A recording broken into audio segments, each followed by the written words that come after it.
Decepticons, attack!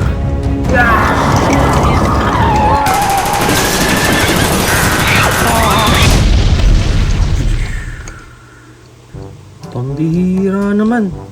Bakit ganun? Unang attack, patay tayo agad. Oo nga eh. Di ko pa nga nagagawa yung special move ko. Patay tayo agad sa laban. Eh, ano bang magagawa natin? Malalakas talaga yung mga Autobots eh. O ano? Kung ganun, sinusundo ko na kayong tatlo. Tara na. Lo, sino yun? Malay ko.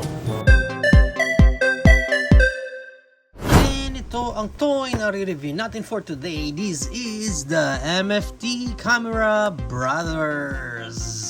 Itong item na to, matagal na to sa akin and finally ngayon lang ako nagkaroon ng time para reviewin ko na sila. Pag binili mo nga siya, ganitong klaseng packaging meron siya sa harap and sa likod and sa gilid and sa kabilang gilid and sa ibabaw and sa ilalim.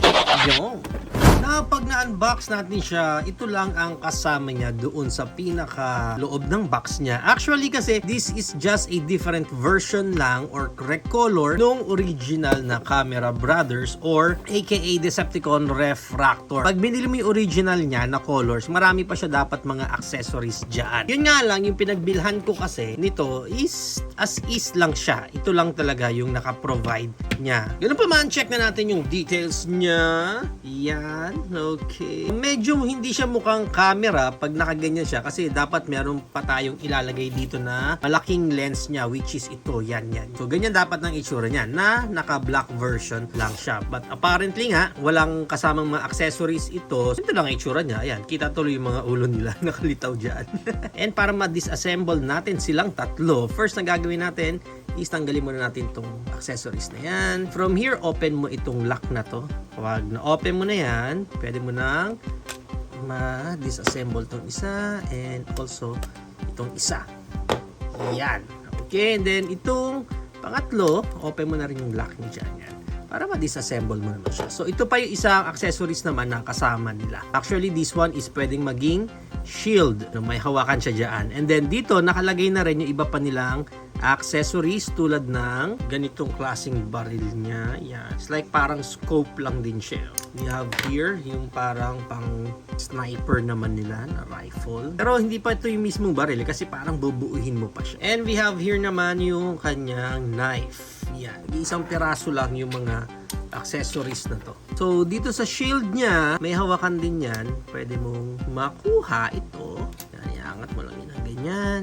Okay, so nakita nyo may handle din siya dyan. Okay, and then pwede mo na itong i-close ng paganyan. Then this one, paganyan din. Then paganyan. Para lang magmukha nga siyang shield. O, diba? Okay din eh. Okay din yung itsura niya dito eh. Now, moving right along dito sa ating mga refractors bros. Ang gagawin lang natin is i-unfold mo itong paa niya sa likod. Forward mo ng ganyan. Then yung kamay niya sa likod, i-open mo lang ng ganyan. Then angat. And then ikot. Yan. Ikot mo rin yung shoulder. Yan na yan. Yung arms niya na yan. Ikot mo. Ganon din sa kabila. Straight out mo na yan. Iangat mo. Pwesto mo dyan. And then, position mo lang yung arms niya. Dyan. Yan. Ibuuna natin yung isang refractor bro natin dito. And yung isa ulit, same lang din. I-open yung paa na yan. And then, yung mga arms niya, open mo dyan. And then, iangat mo yan. Position mo na yung shoulder and yung arms niya. Ganon din dito sa kabila. Iangat na. Position the shoulder and yung arms niya. Rotate. And then, unpeg mo yung mga legs. Ito na, yung second refractor bro natin. And lastly, nandito na yung isang refractor bro pa natin. Open mo yan, and then yung kamay, same lang naman silang lahat. Then iangat mo, tapos pwesto mo na yan, rotate mo lang, ipwesto mo na rin yung arms niya. Ganun din sa kabila, i-open mo, tapos iangat mo na yan. Position the shoulder and the arms, and unpeg the legs. There you go. So, ito na ngayon yung tatlo nating mga refractor bros. Check muna natin details ng bawat isa. Hindi na natin kukunin itong isa. Na lang dalawa. Para at least makita natin yung comparison lang. Pagdating sa face, same lang yun. Same lang sila ng face. Yung mold. Although, yung mouth nila magkakaiba. Magkakaiba ba yung mouth? Hindi. Same. Itong dalawa, same lang ng ngiti. Ito, medyo hindi siya natutuwa sa mga bagay-bagay.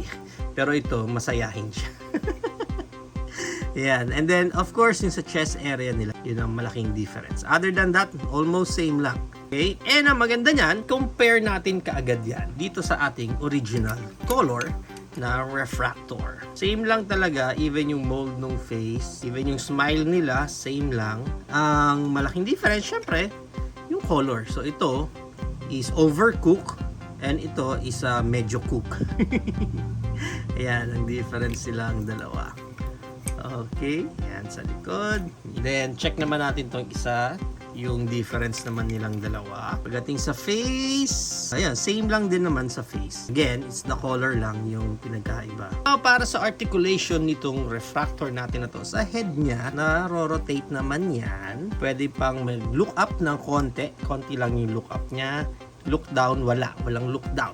Yung arms wide open niya, ganyan ang kanyang creed moment, na pwedeng mo rin nga ma-rotate yan ng ganyan dahil naka-ball joint naman yan dyan. Pagdating sa bicep, wala nang any rotation dyan. Yung kanyang elbow bent, ganyan, kanyang muscles, and ball jointed din yan. Pagdating sa kamay, wala nang any articulation sa kamay. Sa waist niyan, pwede mong ma-rotate yan ng ganyan, although wala nang any ab crunch. Pagdating sa legs, yan ang kanyang Van Damme split. Ang ganda ng Van Damme split. I-split na i-split, and then high kick niya. Ganyan.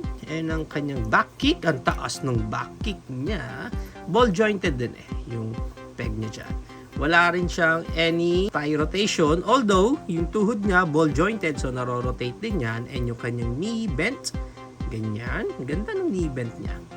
Eh, pagdating sa paa, meron lang siyang tiltage din dyan na wala nang up and down.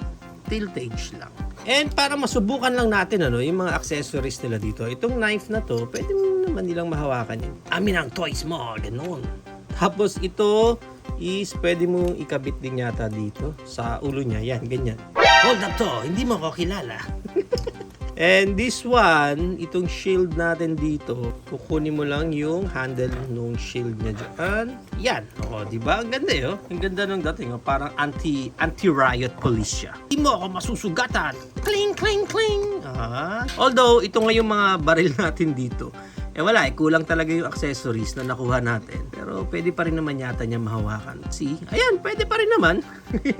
Yung scope siguro, pwede. Baliktad nga lang yung scope niya. Obviously, hindi ganyan pero it will work since ito lang yung accessories na meron siya. So, ayan, paghawak nila yung mga accessories nila. Ha! Cling, cling, cling, cling, cup! Para sa height ng refractor natin na to, it's around 3.75.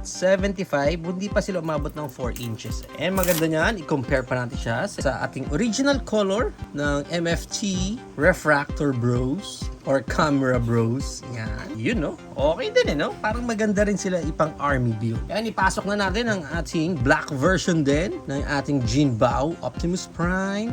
Yung kasama pa nila sa kanilang Black Parade collection ko na si Unicronus, yun, Biguchilium Rodimus, Nemesis Core Class Optimus Prime, and Core Class Megatron, Titan's Return Shrapnel, Legacy Shrapnel, and ang ating Yolopard AMK Pro Series G1 Megatron. So yan ang ating high comparison. If you are planning to buy this black version ng Camera Brothers ng MFT, ang price range niya is around 1,000 up to 1,500 pesos. Actually, ang kuha ko sa kanila is around 1,500 without, yun nga, nakulang yung mga accessories nila. Although, yung mga original version nito is ganun yung price range niya. Pero yung iba kasi umaabot pa ng 2K. So, depende na lang again kung saan market kayo makakuha ng specific copy nyo nito. Here you have it now, guys. Ito na ang ating MFT Camera Brothers aka Transformers Decepticons Refractor. What do you think of this figure? Is it a go for you or a no for you? Whatever thoughts, please comment it down below. But for me, obviously, kukuha talaga ako nito. Kasi black version siya, and alam niyo naman ako, meron akong part sa collection ko na I collect yung mga black versions ng mga Transformers characters. Either canon sila sa mismong show or anything, or basta recolor lang sila na black. Malaki yung chance talaga na kukuha at kukuha ko. And nung nakita ko nga ito sa Shopee na meron din pala silang black version nun, kinuha ko na kagad. Although kulang nga yung mga accessories nila, hindi naman kompleto tulad nung original version, wherein ine-expect ko din sana na mas kompleto yung mga accessories nila. Pero for me, okay na rin. At least, yun lang naman ang habol ko, yung recolor dito, nung refractor bros natin dito. Sobrang dami din kasi nung original accessories nila, hindi mo rin naman talaga siya magagamit. So for me, goods na rin kahit papano. At least, nagkaroon na ako ng additional na mga characters para sa aking Black Parade na collection. Overall, sa akin, maganda naman yung mga pagkaka-black version nila. Actually, itong pinaka-green nila sa chest area. Nag-complement naman sa overall color nila, refractor. Naging mukhang astig lang sila kasi nga color black sila. Maganda yung kinalabasan.